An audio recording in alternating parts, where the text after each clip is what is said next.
কিছু খবর আছে যেগুলো শুনলে মনে হয় দুনিয়া বুঝি উল্টে যাচ্ছে। আজকের খবরটা ঠিক সেই রকমই। কেউ যদি 1 মাস আগে বলতো যে ইরান একাই যুক্তরাষ্ট্রকে এভাবে কোণঠাসা করে ফেলবে, তাহলে বেশিরভাগ মানুষ হয়তো হেসেই উড়িয়ে দিত। কিন্তু বাস্তবতা সবসময় মানুষের ধারণাকে ভুল প্রমাণ করে। আর ঠিক সেটাই ঘটেছে এবার। পারস্য উপসাগরের উত্তাল ঢেউয়ের মাঝে এখন যে গল্প লেখা হচ্ছে, সেটা পড়লে হলিউডের থ্রিলার সিনেমাকেও হার মানায়। তবে এটা কোনো সিনেমা না, এটা একদম হাড় কাঁপানো বাস্তব। গত কয়েকদিনে যা ঘটে গেছে তা মধ্যপ্রাচ্যের ভূ রাজনৈতিক মানচিত্রটাকে একেবারে উলটপালট করে দিয়েছে। পুরো ঘটনাটা শুরু হয়েছিল যখন ট্রাম্প প্রশাসন ভেবেছিল যে ইরানকে একটু জোরে ধমক দিলেই তারা কুকুরের মতো লেজ গুটিয়ে পালাবে। কিন্তু তেহরান যে কোনো সাধারণ প্রতিপক্ষ নয়, সেটা বুঝতে ওয়াশিংটনের নীতি নির্ধারকদের খুব বেশি সময় লাগেনি। বলতে গেলে তারা নিজেরাই নিজেদের জন্য এক ভয়ঙ্কর ফাঁদ তৈরি করে ফেলেছে। আর এখন সেই ফাঁদ থেকে বের হওয়ার কোনো রাস্তাই তারা খুঁজে পাচ্ছে না। ইরানের সর্বোচ্চ নেতা আয়াতুল্লাহ খামেনি এমন একটা কাজ করেছেন যেটা দেখে গোটা পশ্চিমা বিশ্ব এখন থ হয়ে দাঁড়িয়ে আছে। সারা দুনিয়া যখন মনে করছিল যে যুক্তরাষ্ট্রের হুমকির মুখে ইরানের নেতারা হয়তো কোনো গোপন বাংকারে লুকিয়ে থাকবেন, তখন ঘটল সম্পূর্ণ অপ্রত্যাশিত এক ঘটনা। খামেনি কোনো কিছুরই পরোয়া না করে সোজা জনগণের সামনে বেরিয়ে এলেন। তিনি হেঁটে এলেন খোলা জায়গায়। তার চোখে মুখে কোনো ভয়ের লেশমাত্র ছিল না, বরং ছিল ইস্পাতের মতো দৃঢ়তা। আর তিনি যা বললেন তা শুনে যুক্তরাষ্ট্রের গোয়েন্দা সংস্থাগুলোর রক্ত জমে গেছে। তিনি প্রকাশ্যে তার সশস্ত্র বাহিনীকে সরাসরি নির্দেশ দিয়ে বসলেন। তিনি বললেন, যুক্তরাষ্ট্রের জাহাজগুলো যদি আরেকটুও বাড়াবাড়ি করে, তাহলে সেগুলোকে সাগরের তলায় চিরস্থায়ী ঠিকানা দেয়া হোক। এই কথা বলার সময় তার গলায় একটুও কাঁপুনি ছিল না। মনে হচ্ছিল যেন তিনি আগে থেকেই এই মুহূর্তের জন্য প্রস্তুত ছিলেন। সিএনএন তাদের রিপোর্টে জানাচ্ছে যে খামেনির এই প্রকাশ্য আবির্ভাব এবং তার মুখ থেকে বের হওয়া এক তীব্র বক্তব্য হোয়াইট হাউসে রীতিমতো ভূমিকম্প তৈরি করেছে। ট্রাম্প প্রশাসনের ভেতরে এখন চরম অস্থিরতা বিরাজ করছে। তারা ভেবেছিল একটু চাপ দিলেই ইরান টেবিলে বসবে, মাথা নিচু করে সব শর্ত মেনে নেবে। কিন্তু বাস্তবে হলো একেবারে উল্টো। ইরান যে শুধু চাপে ভাঙেনি তা না, উল্টো সেই চাপকে 10 গুণ করে ফেরত পাঠিয়েছে। আর এখন সেই চাপে পিষ্ট হচ্ছে স্বয়ং ওয়াশিংটন। এবার আসা যাক সাগরের ঘটনায়। পরিস্থিতি সামাল দিতে যুক্তরাষ্ট্র তড়িঘড়ি করে তাদের সবচেয়ে শক্তিশালী এয়ারক্রাফট ক্যারিয়ার আর ডেস্ট্রয়ার জাহাজ পারস্য উপসাগরে পাঠিয়েছিল। তাদের ভাবনা ছিল সিম্পল, এই দানবাকৃতির জাহাজগুলো দেখে ইরান ভয়ে কুঁকড়ে যাবে। এটাই ছিল পেন্টাগনের মাস্টার প্ল্যান। কিন্তু হিসাব মেলেনি, একটুও মেলেনি। কারণ ইরানের রেভলিউশনারি গার্ড বা আইআরজিএস আগে থেকেই পুরোপুরি প্রস্তুত হয়েছিল। তারা এই জাহাজগুলোকে কোনো হুমকি হিসেবেই দেখেনি, বরং তাদের ভাষায় এগুলো হলো সাগরে ভাসমান লোহার জঞ্জালের স্তূপ। ইরানের ভয়ঙ্কর সব ব্যালিস্টিক মিসাইল আর অত্যাধুনিক ড্রোন এখন সাগরের দিকে নাক বরাবর করে তাক করা রয়েছে। বিবিসি তাদের এক বিশেষ রিপোর্টে বলেছে যে যুক্তরাষ্ট্রের এই বিলিয়ন বিলিয়ন ডলারের জাহাজগুলো এখন তাদের নিজেদের জন্যই এক বিশাল ঝুঁকি হয়ে দাঁড়িয়েছে। কারণ ইরানের মিসাইলগুলো এমন সব জায়গায় লুকানো আছে যেখানে যুক্তরাষ্ট্রের সবচেয়ে উন্নত রাডারও সেগুলোকে ডিটেক্ট করতে পারছে না। মানে পেন্টাগনের জেনারেলরা এখন আক্ষরিক অর্থেই অন্ধ হয়ে বসে আছেন। তারা জানেনই না কোন দিক থেকে মিসাইল আসবে। এই অনিশ্চয়তা তাদের ভেতরে এমন এক আতঙ্কের জন্ম দিয়েছে যা তারা কাউকে বলতেও পারছে না, আবার সামলাতেও পারছে না। এদিকে এই সামরিক টানাপোড়েনের মধ্যেই সবার চোখ ছিল জেনেভার দিকে। সেখানে পরমাণু ইস্যু নিয়ে যুক্তরাষ্ট্র আর ইরানের মধ্যে একটা আলোচনা হওয়ার কথা ছিল। অনেকে আশা করেছিলেন হয়তো কূটনীতির টেবিলে কোনো একটা সমাধান বের হবে, হয়তো দুই পক্ষ কিছুটা ছাড় দেবে আর পরিস্থিতি কিছুটা ঠান্ডা হবে। কিন্তু জেনেভায় যা ঘটল সেটা আরেকটা বিস্ফোরণ ছাড়া আর কিছুই না। যুক্তরাষ্ট্র সেখানে গিয়েছিল নিজেদের শর্ত চাপিয়ে দিতে। তারা চাচ্ছিল ইরান তাদের মিসাইল প্রোগ্রাম বন্ধ করুক, চাচ্ছিল ইরান তাদের প্রক্সি বাহিনীগুলোকে গুটিয়ে নিক, চাচ্ছিল ইরান মাথা নিচু করে সব কাগজে সই করুক। কিন্তু ইরানের প্রতিনিধিরা যুক্তরাষ্ট্রের মুখের উপর পরিষ্কার ভাষায় জানিয়ে দিলেন যে তারা দেশের নিরাপত্তার প্রশ্নে কারো কোনো ডিকটেশন তারা মানবেন না। যুক্তরাষ্ট্র নিষেধাজ্ঞার হুমকি দিল, ইরান গ্রাহ্যই করল না। উল্টো ইরান স্পষ্ট করে দিল তারা তাদের মিসাইল প্রজেক্ট বন্ধ করবে না এবং প্রক্সি বাহিনীও গোটাবে না। ফলাফল কি হলো?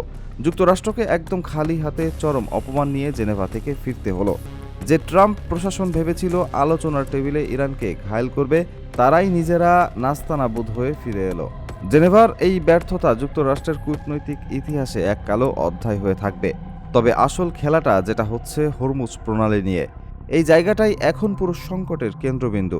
ইরান নিরাপত্তার অজুহাতে এই প্রণালীর অর্ধেকটা কার্যত বন্ধ করে দিয়েছে।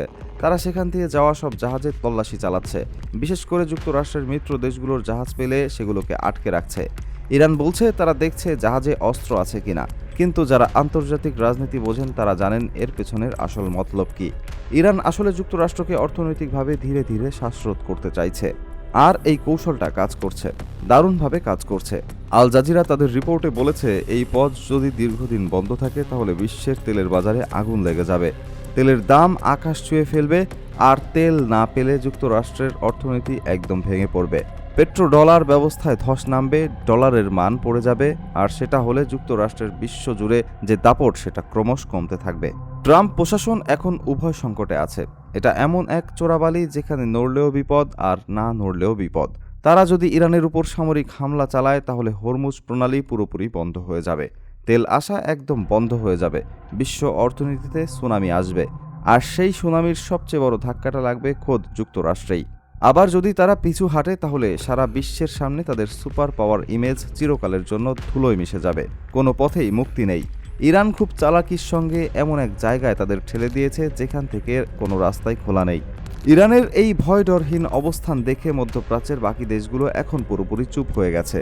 সৌদি আরব, যে দেশটা সবসময় যুক্তরাষ্ট্রের পেছনে লেজ নেড়ে ঘুরত, তারাও এখন মুখে কুলুপ এঁটে বসে আছে। আরব আমিরাত একই অবস্থা।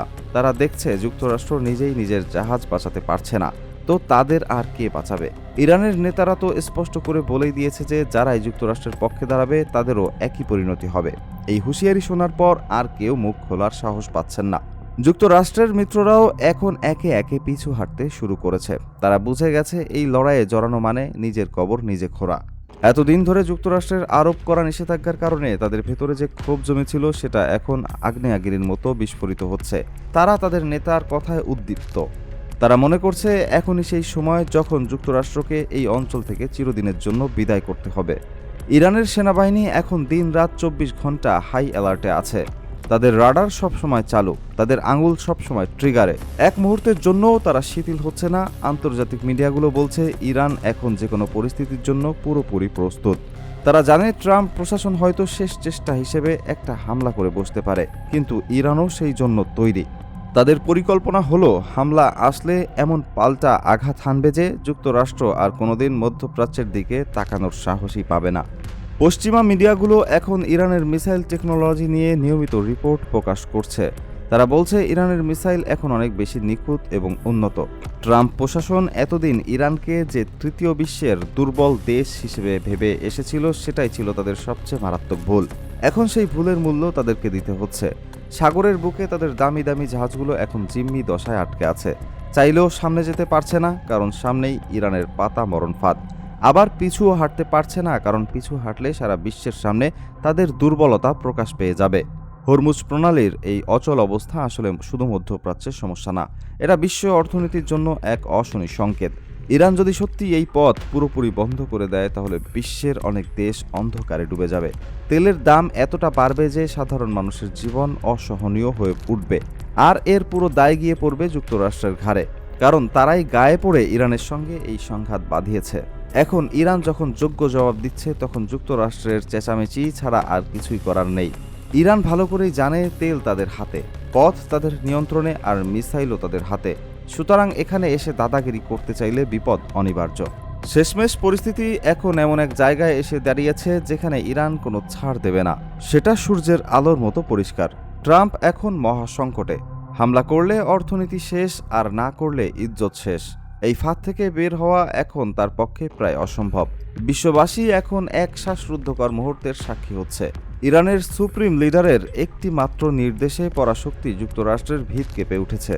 আগামী দিনগুলোতে কি হবে সেটা কেউ জানে না, তবে একটা বিষয় পরিষ্কার, ইরান এবার খালি হাতে ফিরবে না। তারা যুক্তরাষ্ট্রকে এমন এক শিক্ষা দিতে চাইছে যেটা ইতিহাসের পাতায় চিরকাল লেখা থাকবে।